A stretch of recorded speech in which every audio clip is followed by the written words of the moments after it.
അധ്യാപികമാർ ഉൾപ്പെട്ട കോഴിക്കോട്ടെ വടകര MDMA സാമ്പത്തിക ഇടപാട് കേസിലെ പ്രതികളായ കാവ്യ, നിഷ്മ എന്നിവരുടെ പോലീസ് കസ്റ്റഡി കാലാവധി ഇന്ന് അവസാനിക്കുകയാണ്. 4 മണിക്ക് വടകര NDPS കോടതിയിലാണ് ഇവരെ ഹാജരാക്കുക. അതേസമയം സാമ്പത്തിക ഇടപാട് കേസിലെ മുഖ്യപ്രതിയായ വയനാട് സ്വദേശിയെ പിടികൂടുവാൻ പോലീസിന് ഇതുവരെ കഴിഞ്ഞിട്ടില്ല.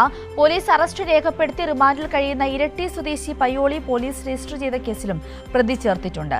നമുക്കിനി പോവേണ്ടത് ഈ വാർത്തയുടെ വിശദാംശങ്ങളിലേക്കാണ്. ചേതൻ സാജൻ തയ്യാറായിട്ടുണ്ട്. ചേതനിലേക്ക് പോകാം. Chetan, good morning.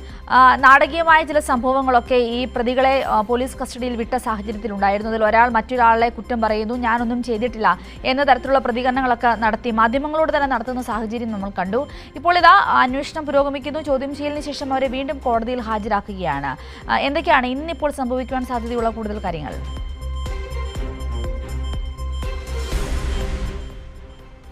Sindhuri, good morning. ഈ സമീപകാലത്ത് കേരളത്തെ പിടിച്ചുലുക്കിയ സംഭവങ്ങളിൽ ഒന്നായിരുന്നു ഈ വടകര MDMA ഈ സാമ്പത്തിക ഇടപാട് കേസ്.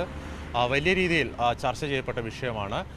ഈ കേസിൽ പ്രധാനപ്പെട്ട രണ്ട് പ്രതികൾ വടകര പേരാമ്പ്ര BRCയിലെ താൽക്കാലിക അധ്യാപകരാണ് കാവ്യയും നീഷ്മയും. ഇവരെ രണ്ടുപേരുടെയും പോലീസ് കസ്റ്റഡി കാലാവധി ഇന്ന് അവസാനിക്കും. കഴിഞ്ഞ ദിവസമാണ് വടകര NDPS കോടതി ഇരുവരെയും പോലീസിൻ്റെ കസ്റ്റഡിയിൽ വിട്ടത്. ഇന്ന് 4 മണിയോടുകൂടി ഇവരെ വടകര NDPS കോടതിയിൽ ഹാജരാക്കുമെന്നാണ് ലഭിച്ച വിവരം. ഇതുകൂടാതെ ഈ കേസിൽ മറ്റൊരു പ്രതിയായ ഈ കേസിലെ മയക്കുമരുന്നിൻ്റെ കാരിയറായി പ്രവർത്തിച്ച കണ്ണൂർ ഇരിട്ടി സ്വദേശിയായ ജിജിൻ കുര്യാസ്കൂസിനെ മറ്റൊരു ലഹരി ഇടപാട് കേസിൽ പയ്യോളി പോലീസ്, വടകര പോലീസാണ് മറ്റൊരു പോലീസ്, അതായത് പയ്യോളി പോലീസ് കേസ് രജിസ്റ്റർ ചെയ്തിട്ടുണ്ട്.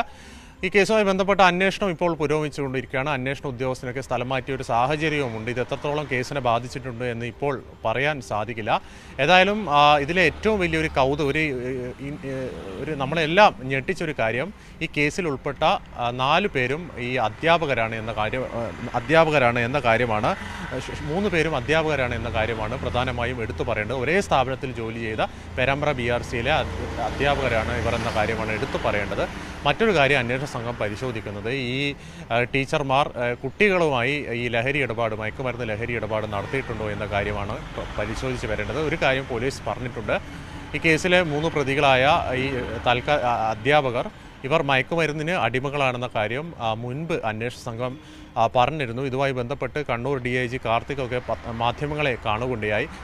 ഇതിൽ പറയുന്നത് കോടിക്കണക്കിന് രൂപയുടെ 1 കോടിയിൽ പരം രൂപ ഈ കേസിലെ മുഖ്യ പ്രതികളിൽ ഒരാളായ ഈ ജിജിൻ കുര്യാക്കോസിൻ്റെ ബാങ്ക് അക്കൗണ്ടിലേക്ക് എത്തി എന്ന കാര്യമാണ് പ്രധാനമായും പറഞ്ഞു വെക്കുന്നത്. ഒപ്പം തന്നെ അതുമാത്രമല്ല, ഈ അധ്യാപികമാരുടെ ബാങ്ക് അക്കൗണ്ടിലും ഈ തുക എത്തി. പക്ഷേ മറ്റൊരാൾ ഈ ഒരുപക്ഷെ സംസ്ഥാനത്തിൻ്റെ പുറത്തു നിന്നോ ATM കാർഡ് ഉപയോഗിച്ച് ഈ അധ്യാപികമാരുടെ ബാങ്ക് അക്കൗണ്ട് കൺട്രോൾ ചെയ്യുന്നു, വരുന്ന തുകയെല്ലാം വിഡ്രോ ചെയ്യുന്നു എന്ന കാര്യമാണ് അന്വേഷണ സംഘം കണ്ടെത്തത്. ഇതിൻ്റെ ഭാഗമായി പോലീസ് അന്വേഷണ സംഘം ഈ വിഡ്രോ ചെയ്ത ഈ ATM കാർഡുള്ള ബാങ്കുകൾക്ക് അപേക്ഷ കൊടുത്തിട്ടുണ്ടായിരുന്നു ഈ CCTV ദൃശ്യങ്ങൾ ആവശ്യപ്പെട്ട്. പക്ഷേ ഇത് എങ്ങും എത്തിയില്ല. കാരണം ഈ CCTV ദൃശ്യങ്ങൾ ലഭിക്കാനുള്ള കാലതാമസം അത് വലിയ രീതിയിൽ ഈ കേസിൻ്റെ അന്വേഷണത്തിൻ്റെ വേഗതയെ ബാധിക്കുന്നു എന്ന കാര്യമാണ് ഈ ഘട്ടത്തിൽ നമുക്ക് പങ്കുവെക്കാനുള്ളത്. അങ്ങനെ ഈ CCTV ദൃശ്യങ്ങൾ ലഭിച്ചാൽ ആരാണ് ഈ തുക വിഡ്രോ ചെയ്ത് എന്ന കാര്യം പുറത്തു വരും. അങ്ങനെ വിഡ്രോ ചെയ്തവരൊക്കെ ഈ കേസിലെ പ്രതികൾ ആവും എന്ന കാര്യമാണ് ഈ ഘട്ടത്തിൽ നമുക്ക് പറയാനുള്ളത്. ഏതായാലും നേരത്തെ സൂചിപ്പിച്ചതുപോലെ തന്നെ കേസ് അന്വേഷണ ഉദ്യോഗസ്ഥനൊക്കെ മാറ്റിയത് വലിയ രീതിയിൽ ഈ കേസിൻ്റെ വേഗതയെ ബാധിച്ചിട്ടുണ്ട്. മറ്റൊരു കാര്യം, സിന്ധൂരി ഇപ്പോൾ ചോദ്യത്തിൽ സൂചിപ്പിച്ച പോലെ തന്നെ മുൻപ് ഈ കേസുമായി ബന്ധപ്പെട്ട് ഈ കേസിലെ പ്രതികളിൽ ഒരാളായ അധ്യാപികയായിരുന്ന കീർത്തനയെ ചോദ്യം ചെയ്തിരുന്നു. അന്ന് കീർത്തന പറഞ്ഞത്, ഞാൻ ഈ കേസിൽ ബലിയാടാവുകയായിരുന്നു, തനിക്ക് ഈ കേസുമായി ബന്ധപ്പെട്ട് ഒന്നും അറിയില്ല, എൻ്റെ ബാങ്ക് അക്കൗണ്ടൊക്കെ നെഗറ്റീവ് പണമാണ്, ഒരു പണവും ഇല്ല. കാരണം പറഞ്ഞത് നമുക്ക് വേണമെങ്കിൽ മുഖവില കിടക്കാം. കാരണം പോലീസ് പറയുന്ന അനുസരിച്ചാണെങ്കിൽ ഈ തുകകളൊക്കെ ഈ അധ്യാപികമാരുടെ ബാങ്ക് അക്കൗണ്ടിൽ വരുന്ന തുകകളൊക്കെ അപ്പോൾ തന്നെ വിഡ്രോ ചെയ്തിട്ടുണ്ടായിരുന്നു. ഇതുമായി ബന്ധപ്പെട്ട് ഇന്നലെ കാവ്യയെയും നീഷ്മയെയും കോടതിയിൽ ഹാജരാക്കി. ആ ഘട്ടത്തിലാണ് സിന്ധൂരി സൂചിപ്പിച്ച പോലെ തന്നെ ഈ കാവ്യ മാധ്യമങ്ങളോട് പ്രതികരിച്ചത്. താൻ ഈ കേസുമായി ബന്ധപ്പെട്ട് ഒന്നുമില്ല, ഈ കീർത്തന പറയുന്നതൊക്കെ കള്ളമാണ്.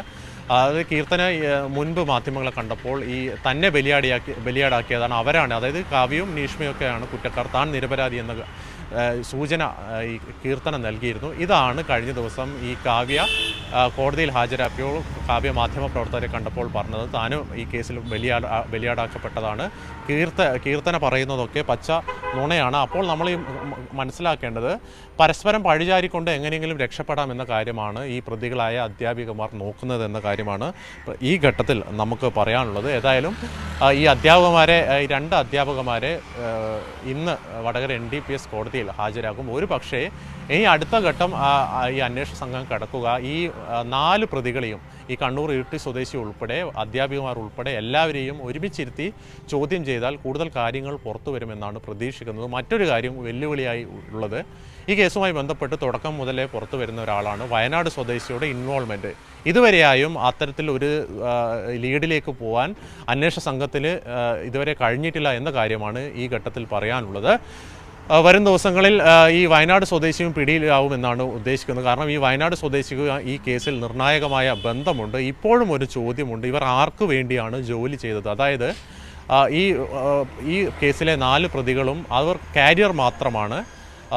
ഈ കേസുമായി ബന്ധപ്പെട്ട് എവിടെ നിന്നാണ് ലഹരി മരുന്ന് വരുന്നത് എന്ന കാര്യങ്ങളടക്കം അതിൻ്റെ വിതരണം ഈ ജിജിൻ കുര്യാക്കോസിൽ ഉൾപ്പെടുത്താതെ ഒരുപക്ഷെ മറ്റൊരു കാരിയർമാർ ഒക്കെ ഈ കേസുമായി ബന്ധപ്പെട്ട് ഉണ്ടാവാം. വരും ദിവസങ്ങളൊക്കെ അവർ പിടിയിലാവും എന്നാണ് പ്രതീക്ഷിക്കുന്നത്. ഏതായാലും ഈ കേസിലെ പ്രതികളെ, ഈ 2 പ്രതികളെയും ഇന്ന് 4 മണിയോടുകൂടി വടകര NDPS കോടതിയിൽ ഹാജരാക്കുന്നതായിരിക്കും. സിന്ധൂരി.